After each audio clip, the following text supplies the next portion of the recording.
English grammar में articles क्यों use किए जाते हैं? Very important question.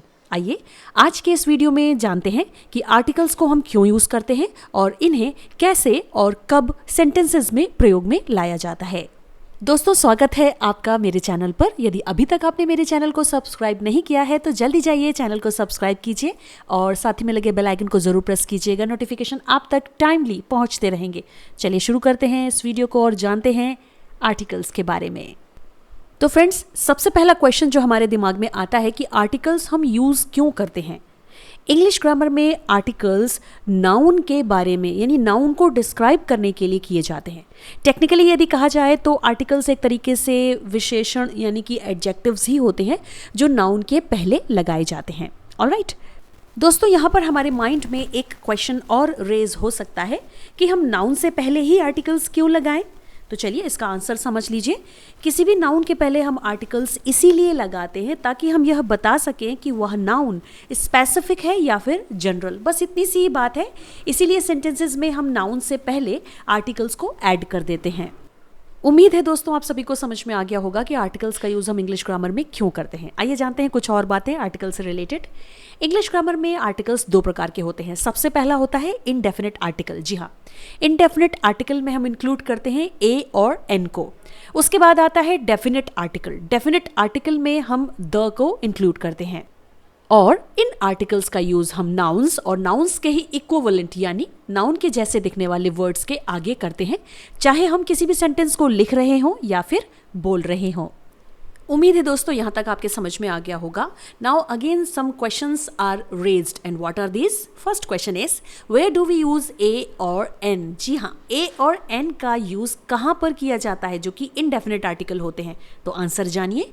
The indefinite article A or N is used before a noun that is general or when it is not known। इसका मतलब यही हो जाता है कि indefinite articles A और N का यूज हम उस नाउन के आगे करते हैं जो किसी सेंटेंस में जनरली यूज किया गया होता है। इसका मतलब है कि उस नाउन का यूज या तो फर्स्ट टाइम किया गया होता है या फिर उसे हम नहीं जानते हैं। चलिए इसे एग्जाम्पल से समझते हैं। एग्जाम्पल आपके सामने है, सेंटेंस को ध्यान से देखिए। रोमा सिंग्स अ सॉन्ग यानी रोमा गाना गाती है। इसे हम ऐसे भी कह सकते हैं कि रोमा एक गाना गाती है। अब इस सेंटेंस में सॉन्ग जो कि एक नाउन वर्ड है जिसके आगे हमने लगाया है आर्टिकल ए, वो इसलिए क्योंकि हमें यहाँ पर नहीं मालूम है कि रोमा पर्टिकुलरली कौन सा गाना गाती है। वह कोई भी गाना गा सकती है। She can sing any song, इसीलिए मैंने यहाँ पर एनी सॉन्ग लिखा है। तो इसका मतलब ये है कि यहाँ पर हम पर्टिकुलरली किसी सॉन्ग की बात नहीं कर रहे हैं, इसीलिए हमें ए आर्टिकल लगाना होगा। अगला एग्जाम्पल देखिए। He has an umbrella। उसके पास एक छाता है। अब इस सेंटेंस में भी अम्ब्रेला एक नाउन वर्ड है जिसके आगे हमने आर्टिकल लगाया है एन, जो कि ऑब्वियसली इनडेफिनिट आर्टिकल है, लेकिन यहाँ पर हमने यूज किया है एन। तो इस तरह से ए और एन को अलग अलग तरीके से सेंटेंसेस में यूज किया जाता है। इसे हम बाद में डिस्कस करेंगे। पहले देख लेते हैं अगला क्वेश्चन क्या है। Where do we use the. जी हाँ, द का यूज कहाँ पर किया जाता है। तो चलिए इसका आंसर भी जान लेते हैं। The definite article the is used with any noun when the meaning is specific and known to the reader. इसका मतलब ये हो जाता है कि डेफिनेट आर्टिकल द का यूज हम किसी भी नाउन के साथ कर सकते हैं, लेकिन वह नाउन स्पेसिफिक होना चाहिए यानी कि विशेष होना चाहिए, जिसकी चर्चा पहले हम सेंटेंस में कर चुके होते हैं और जिसके बारे में रीडर को पता होता है। आई होप दोस्तों यहाँ तक आपके समझ में आ गया होगा। चलिए अब मैं आपको एग्जाम्पल में बताती हूँ। तो यहाँ पर मैं 2 सेंटेंसेस लिख रही हूँ, ध्यान से देखिए। आई फाउंड अ बैग यानी मुझे एक बैग मिला। The bag contained a diamond यानी बैग में हीरा था। ध्यान से देखिए, सबसे पहले मैंने यहाँ पर जो सेंटेंस लिखा है उसमें बैग जो कि नाउन वर्ड है उसके आगे लगाया है ए, क्योंकि हमें नहीं पता है कि वह बैग कौन सा है। लेकिन जब मैंने दूसरे सेंटेंस को बोला या लिखा तो मैंने वहाँ पर बैग के पहले यानी उस नाउन के पहले लगा दिया द, क्योंकि यहाँ पर हम चर्चा कर रहे हैं उस नाउन वर्ड की जिसकी चर्चा हम पहले वाले सेंटेंस में कर चुके हैं। इसका मतलब यह है कि रीडर को यानी पढ़ने वाले को पता है कि हम किस बैग के बारे में बात कर रहे हैं, इसीलिए हमने बैग के आगे यानी नाउन वर्ड के आगे लगा दिया है द। तो इसका मतलब यह है दोस्तों कि जब हम किसी नाउन वर्ड की चर्चा किसी दूसरे सेंटेंस में दोबारा कर रहे होते हैं तो वहां पर वह नाउन वर्ड बन जाता है स्पेसिफिक, इसीलिए हमें उसके आगे लगाना होता है द आर्टिकल। तो आशा करती हूँ दोस्तों आप सभी को यहाँ पर पूरा कॉन्सेप्ट समझ में आ गया होगा एग्जाम्पल की हेल्प से कि हम कहाँ पर द का यूज करते हैं। तो चलिए वीडियो में आगे बढ़ते हैं। तो आइए दोस्तों, अब हम बात करते हैं the use of indefinite articles a और एन की। जी हाँ, कहाँ पर हम ए आर्टिकल का और कहाँ पर एन आर्टिकल का यूज़ करेंगे, इसे हम जानने वाले हैं। तो चलिए शुरू करते हैं। सबसे पहला पॉइंट है सिंगुलर काउंटेबल नाउन। जी हाँ, सिंगुलर काउंटेबल नाउन के साथ हमें लगाना होता है ए आर्टिकल, और ए का हिंदी अर्थ होता है एक। इसका मतलब यह है कि सेंटेंसेस में हम एक के अर्थ में भी इसका यूज़ कर सकते हैं। एग्जाम्पल देखिए, मान लीजिए हमें कहना है कि मेरे पास एक टी शर्ट है, तो आप इसे इंग्लिश में कुछ इस तरह से बोलेंगे, I have a T shirt. अब मान लीजिए एक से ज़्यादा टी शर्ट्स हैं, तो उसके लिए आप यूज़ करेंगे नंबर्स, यानी कि आई हैव 3 टी शर्ट्स। तो इस तरह से कहीं पर हम एक के अर्थ में भी ए आर्टिकल का यूज़ सेंटेंसेस में कर सकते हैं नाउन से पहले। उम्मीद है दोस्तों आप सभी को फर्स्ट कंडीशन समझ में आ गई होगी कि कहाँ पर हम ए का यूज़ कर सकते हैं। उसके बाद अब हम बात करते हैं सेकंड कंडीशन की, singular countable noun with vowel sound. इसका मतलब है कि जब भी कोई सिंगुलर काउंटेबल नाउन आता है और उसके साथ वॉवल साउंड आता है, यानी प्रोनाउंसिएशन वॉवल साउंड के साथ किया जाता है, तो वहाँ पर हम उस नाउन वर्ड के आगे लगाते हैं एन, जो कि एक इनडेफिनिट आर्टिकल ही है। जैसा कि दोस्तों आप सभी को पता होगा कि इंग्लिश ग्रामर में 5 प्रकार के वॉवल्स होते हैं, यानी कि स्वर, जो कि हैं ए ई आई ओ यू। ठीक है, चलिए अब मैं आपको एग्जाम्पल से बताती हूँ कि किस प्रकार हम सिंगुलर काउंटेबल नाउन के साथ जिनमें वॉवल साउंड आता है वहाँ एन आर्टिकल का यूज़ करते हैं। तो यहाँ पर एग्जाम्पल में आप ध्यान से देखिए सेंटेंस को, he has an ink pot. उसके पास एक इंक पॉट है।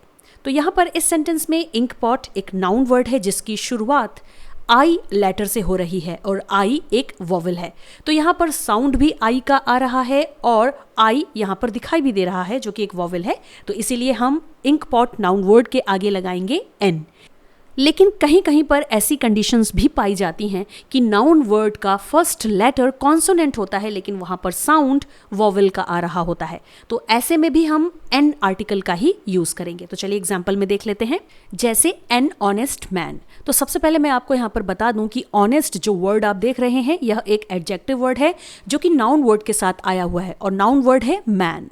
तो दोस्तों इस तरह की कंडीशन भी आपको मिल सकती है सेंटेंसेस में कि नाउन वर्ड के पहले कोई एडजेक्टिव वर्ड दिया हुआ हो और आपको आर्टिकल लगाना हो। तो उस समय आप क्या करेंगे कि उस एडजेक्टिव वर्ड के साउंड को चेक करेंगे। ठीक है, तो उसमें वॉवल साउंड है तो आपको लगाना होगा एन, और अगर वॉवल साउंड नहीं है तो डेफिनेटली आप ए लगाएंगे। अब यहाँ पर ध्यान देने वाली बात, कभी भी किसी भी सेंटेंस में यदि एडजेक्टिव बिना किसी नाउन वर्ड के आया हुआ है तो आप उस एडजेक्टिव वर्ड के आगे आर्टिकल का यूज़ नहीं करेंगे। मान लीजिए हमें कहना है कि वह ईमानदार है, तो यहाँ पर सेंटेंस बनेगा ही इज़ ऑनेस्ट, ना कि he is an honest. I hope दोस्तों आप सभी को यहाँ तक समझ में आ गया होगा। तो इसका मतलब ये है कि हम एन आर्टिकल का यूज़ उसी एडजेक्टिव वर्ड के साथ करेंगे जिसके साथ कोई नाउन वर्ड आया हुआ होगा, जैसा कि आप एग्जाम्पल में देख पा रहे हैं, एन ऑनेस्ट मैन। और इसी तरीके से अगले एग्जाम्पल में भी ऑनरेबल पर्सन के आगे लगाया जाएगा एन आर्टिकल। दोस्तों ऐसे सभी नाउन वर्ड्स जिनके साथ कोई एडजेक्टिव वर्ड्स आते हैं तो उन्हें नाउन इक्विवेलेंट्स ही कहा जाएगा, जिनके साथ हम आर्टिकल्स का यूज़ करेंगे। तो ये बात आपको ध्यान में रखनी है। और वॉवल साउंड देने वाले सभी सिंगल नाउन वर्ड्स के आगे भी एन आर्टिकल ही लगाया जाएगा। कॉम्पिटिटिव एग्जामिनेशन के पर्पस से आर्टिकल एक इम्पॉर्टेंट टॉपिक है, और कई बार ऐसा देखा गया है कि जो एग्ज़ाम्स फेस कर रहे होते हैं उन्हें इस बात में कन्फ्यूजन हो जाती है कि हम वॉवल साउंड को पहचाने कैसे। तो चलिए इस प्रॉब्लम का भी सलूशन देख लेते हैं। तो यहाँ पर मैं एग्जाम्पल में आपको बताती हूँ। आप सभी को पता होगा हिंदी व्याकरण में होते हैं व्यंजन, जो कि होते हैं का से लेके ज्ञ तक। तो इसका मतलब ये है कि जब भी किसी इंग्लिश के नाउन वर्ड का साउंड हिंदी के व्यंजन के साथ आएगा, यानी का से लेके ज्ञ तक, तो वहाँ पर आपको उस इंग्लिश के नाउन वर्ड के आगे यूज़ करना होगा ए आर्टिकल। इसके बाद अब हम बात कर लेते हैं हिंदी के स्वर की। तो हिंदी में जो स्वर होते हैं वो होते हैं 11, आ से लेके आह तक। तो इस तरह से जब भी किसी इंग्लिश के नाउन वर्ड का साउंड हिंदी के स्वर के साथ आएगा, यानी आ से लेके आह तक, तो वहां पर हमें उस नाउन वर्ड के आगे यूज करना होगा एन आर्टिकल। फ्रेंड्स हम बहुत ज़्यादा लकी हैं कि हमारी मातृभाषा है हिंदी, और इसी हिंदी भाषा की मदद से आज हम सीखेंगे कि कहाँ पर नाउन वर्ड में वॉवल साउंड आता है और कहाँ पर नहीं। तो यहाँ पर मैं आपको सबसे पहला एग्जाम्पल दिखा रही हूँ। ये है आपका नाउन वर्ड यूनियन।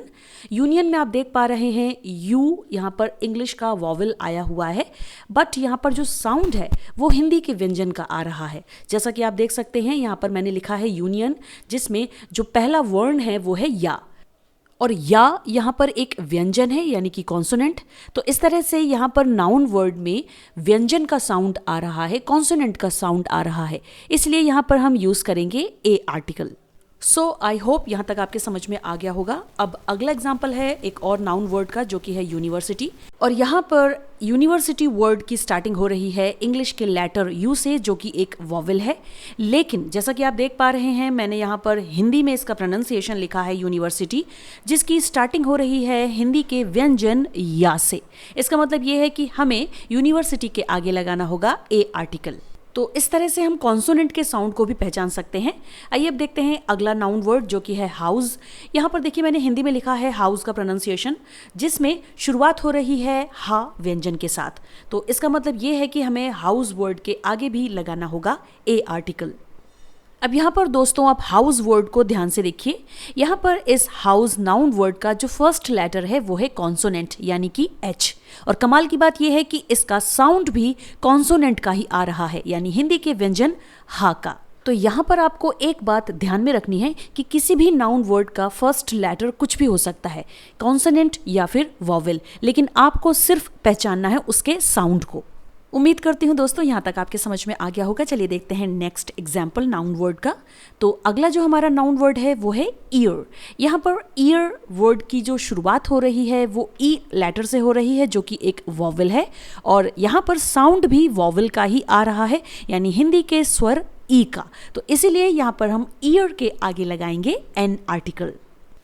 आइए यहाँ पर एक और नाउन वर्ड का एग्जाम्पल देख लेते हैं। तो अगला जो वर्ड है हमारा वो है ईयर। ध्यान दीजिए यहाँ पर इसका प्रोनाउंसिएशन कुछ अलग होता है। यहाँ पर हम ईयर प्रोनाउंस करते हैं, ना कि ईयर, क्योंकि ईयर अलग होता है और ईयर अलग होता है। तो यहाँ पर जो प्रोनाउंसिएशन आ रहा है हिंदी का वो शुरू हो रहा है या व्यंजन से, इसीलिए हम यहाँ पर ईयर के आगे ए आर्टिकल लगाएंगे, ना कि एन। और यहाँ पर भी इस वर्ड में जो शुरुआत हो रही है वो वाई कॉन्सोनेंट से हो रही है, जबकि इसका साउंड भी कॉन्सोनेंट यानी हिंदी के व्यंजन का ही आ रहा है, जो कि है या। तो दोस्तों उम्मीद करती हूँ यह वीडियो आपके ज़रूर समझ में आया होगा। आप सभी को यह क्लियर हो गया होगा कि किस तरीके से हिंदी भाषा के साथ हम किसी भी नाउन वर्ड में वॉवल साउंड और कॉन्सोनेंट साउंड को पहचान सकते हैं, क्योंकि साउंड्स को पहचानना बहुत ज़रूरी होता है आर्टिकल्स के यूज़ के लिए। दोस्तों वीडियो अच्छा लगा हो तो लाइक शेयर एंड सब्सक्राइब करना बिल्कुल मत भूलिएगा। आज के लिए इस वीडियो में इतना ही। मिलते हैं इस वीडियो के नेक्स्ट पार्ट में, यानी कि पार्ट 2 में, क्योंकि कॉन्सेप्ट अभी बाकी है, तो देखना बिल्कुल मत भूलिएगा। तब तक के लिए take care, thanks for watching.